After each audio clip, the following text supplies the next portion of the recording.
بتانا صرف اتنا ہے کہ اسلام اور مسلمانوں کے خلاف بہت منظم طریقے سے سازشیں رچی جا رہی ہیں. من جملہ ان تمام سازشوں کے سب سے خطرناک سازش ایک یہ ہے کہ پوری دنیا میں اسلام و مسلمان کے خلاف نفرت کا ماحول گرمایا جا رہا ہے. اور آپ کو حیرت ہوگی کہ نفرت کا یہ ماحول فقط ایک لفظ کے سہارے گرمایا جا رہا ہے، اور وہ لفظ ہے اسلاموفوبیا. یہ لفظ اسلام کے ساتھ یونانی لفظ فوبیا لگانے سے بنتا ہے. اس سے مراد اسلام کا ڈر اور خوف.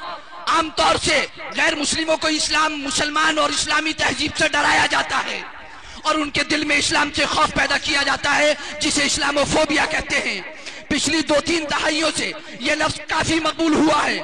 بالخصوص 9/11 ورلڈ ٹریڈ سینٹر پر حملے کے جھوٹے پیغنڈے کے بعد عالمی سطح پر یہ لفظ استعمال ہونے لگا.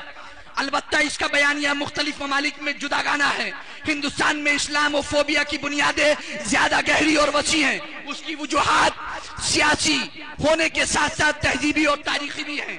میں بہت اہم بات کی طرف آپ کا اشارہ کر رہا ہوں. اسلاموفوبیا میں جن باتوں کا استعمال کیا جا رہا ہے، جن وجوہات کا استعمال کیا جا رہا ہے، آج آپ کے بچے انگلش میڈیم میں پڑھتے ہیں، اسکول اور کالج میں پڑھتے ہیں، مگر وہاں سے لے کر کے کیا آتے ہیں وہ آپ ذرا سوچ لینا.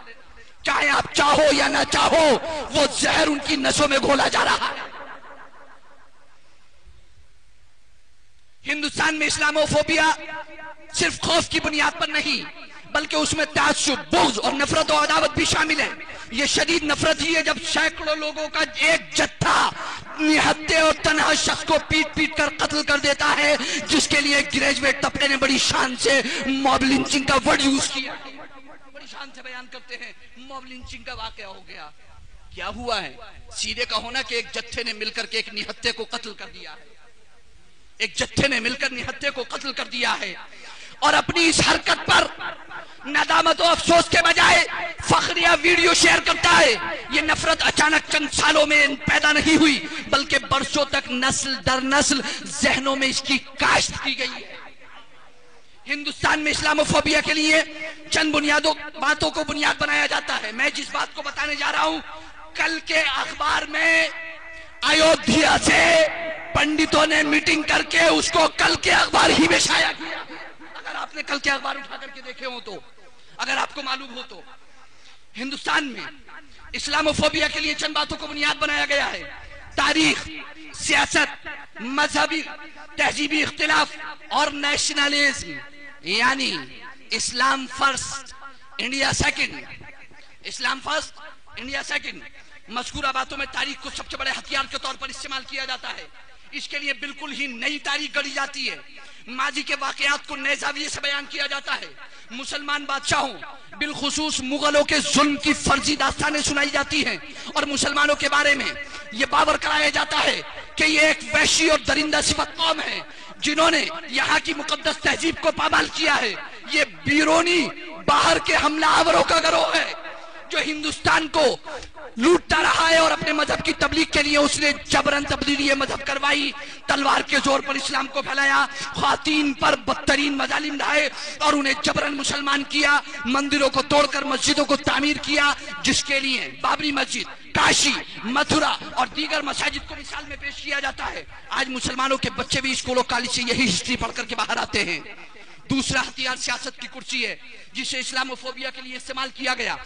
کہا جاتا ہے یہاں کی اکثریت کے ذہن میں اقلیت یعنی ان کے مستقبل کے تعلق سے عدم تحفظ و بقا کی سوچ پیدا کی گئی کہ اگر اقلیت اقتدار میں آ گئی تو تم کہیں کے نہیں رہو گے. یعنی اگر مسلمان سیاست میں آ گئے تو تمہارا پتہ گل ہو جائے گا. ہندوستان کی آزادی سے لے کر آج تک مسلسل ایسے واقعات و حادثات رونما ہوتے رہے جن سے اسلاموفوبیا پھیلانے والے شرپسند عناصر کو مواد ملتا رہا ہے. انہیں شرپسند عناصر کی جانب سے برابر کہا جاتا رہا ہے. چونکہ ہندوستان میں ہندوؤں کی اکثریت ہے، کل کے اخبار میں موجود ہے یہ ورڈ، کل کے اخبار میں موجود ہے یہ الفاظ. چونکہ ہندوستان میں ہندوؤں کی اکثریت ہے، اس لیے اسے ہندو راشٹر ہونا چاہیے. ہندوستان سیکولر ملک ہے، مگر ہندوستان سیکولر ملک ہے مگر یہاں کچھ فرضی سیکولرزم کے ماننے والوں نے ایک بیرونی سیکولر سسٹم یہاں پر نافذ کر دیا ہے. یہی وجہ ہے کہ ہندو دھرم کی کئی اقلیتیں آج بھی اس فرضی سیکولرزم رکھنے والوں سے محفوظ نہیں.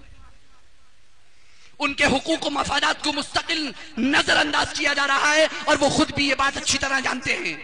آپ کو معلوم ہے کہ کس طریقے سے اٹھ رہے ہیں. تیسرا ہتھیار مذہب ہے. کہا جاتا ہے کہ ملک کی بڑی آبادی خطرے میں ہے. مستقل پروپیگنڈے کے ذریعے ملک کی بڑی آبادی کو یہ یقین دلایا جا رہا ہے کہ اسلام ایک بیرونی مذہب ہے, اس کا مزاج ہندوستانی مذاہب سے میل نہیں کھاتا. اسلام دہشت پسند, سخت گیر, دقیانوس اور بے رحم مذہب ہے. انسان اور جانوروں دونوں پر ظلم کرتا ہے. مساجد و مدارس اور خانقاہیں دہشت گردی کے اڈے ہیں. وہ سیاسی غلبہ چاہتے ہیں, اس کے لیے مختلف جتن کرتے رہتے ہیں. اس لیے بڑی آبادی کو جاگنا چاہیے کیونکہ بڑی آبادی خطرے میں ہے. آپ دیکھ رہے ہیں اسلام کے خلاف کیسا ڈر پھیلایا جا رہا ہے, مسلمانوں سے کیسی نفرت دلائی جا رہی ہے. چوتھا ہتھیار تہذیبی اور سماجی ہے. پانچواں ہتھیار اسلام فرسٹ اور انڈیا سیکنڈ ہے. کہا جاتا ہے ان کے نزدیک اسلام و مسلمان پہلے ہیں اور وطن بعد میں. اسی لیے یہ وندے ماترم نہیں گاتے, جے شری رام کا نعرہ نہیں لگاتے. غرض یہ کہ اسی کو ہتھیار بنا کر مسلمانوں کی وطن سے محبت کو تنقید کا نشانہ بنایا جاتا ہے.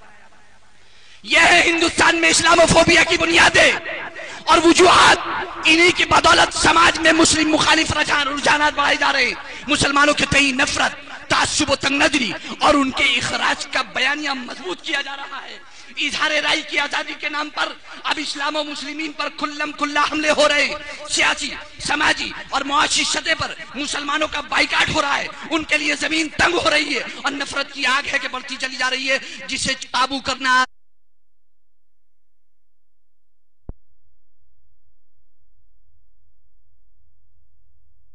آسان نہیں. چونکہ چلی جاتی ہے آگ, پاس آنکھ بلے, انگڑائی لے, آواز دے, اتنے عرصے میں تو اپنا کام کر جاتی ہے آگ.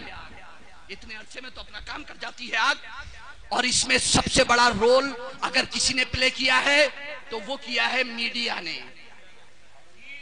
سب سے بڑا رول اگر کسی نے پلے کیا ہے تو وہ کیا ہے میڈیا نے. وہ سب کے سامنے ہے. اس کے علاوہ بہت سے چیلنجز. لیکن اب آ جاتا ہوں امام اہل سنت کی طرف. اس کے بعد یہ تو بیان کر دیا کہ حالات کیا ہیں, تقاضے کیا ہیں, کیا بیماریاں ہیں, لیکن علاج کی طرف. اس کے علاوہ اور بہت سے چیلنجز ہیں جن کی تفصیلات کا یہ مختصر وقت متحمل نہیں. الغرض 14ویں اور 15ویں صدی ہجری نیز دور حاضر کے چند مسائل و چیلنجز آپ کے سامنے رکھے گئے تاکہ آپ کو پتہ چلے کہ اس وقت کے ماحول اور اب کے ماحول کی آلودگی میں کس قدر یکسانیت ہے. فتنے دبے ضرور تھے مگر ختم نہیں ہوئے تھے. تو یقیناً اس سے غفلت کا نتیجہ خطرناک ثابت ہو سکتا ہے. یہ چیلنجز جہاں اسلامی احکام و تعلیمات سے دوری کی وجہ سے ہے, وہی مسلمانوں کے عام حالات, معاملات, رویوں اور اخلاقی گراوٹوں کی وجہ سے اور بھی زیادہ ہے. اب یہ سوال پیدا ہوتا ہے کہ اس درد کا مداوا بھی کسی نے کیا ہے یا نہیں, اس کی دوا بھی کسی نے چھوڑی ہے یا نہیں, ان مسائل و چیلنجز کا حل اور علاج بھی کہیں دستیاب ہے یا نہیں. چونکہ خارجی چیلنجز کے ساتھ ساتھ داخلی چیلنجز کا بھی باریک بینی سے جائزہ لینے کی سخت ضرورت ہے. نیز قرآن و حدیث اور سلف صالحین کے اقوال و افعال کی روشنی میں ان کا حل اور علاج پیش کیا جانا نہایت اہم ہے. اس کے لیے میں بہت ذمہ داری کے ساتھ کہنا چاہوں گا کہ بے شک 14ویں صدی ہجری, 20ویں صدی عیسوی, 15ویں صدی ہجری, 21ویں صدی عیسوی کے مجددین نے مذکورہ مسائل و چیلنجز کا ڈٹ کر مقابلہ بھی کیا ہے اور ان کا حل اور علاج امت مسلمہ کے حوالے فرمایا ہے. آئیے چلتے ہیں ان مجددوں کی بارگاہ میں اور قریب سے دیکھنے کی کوشش کرتے ہیں کہ ان غمخواران امت نے مصطفیٰ جان رحمت صلی اللہ علیہ وسلم کی امت کو درپیش مسائل و چیلنجز کا حل اور علاج کیا بتایا ہے, مقابلہ کیسے کیا اور ان کا حل اور علاج کیا بتایا ہے.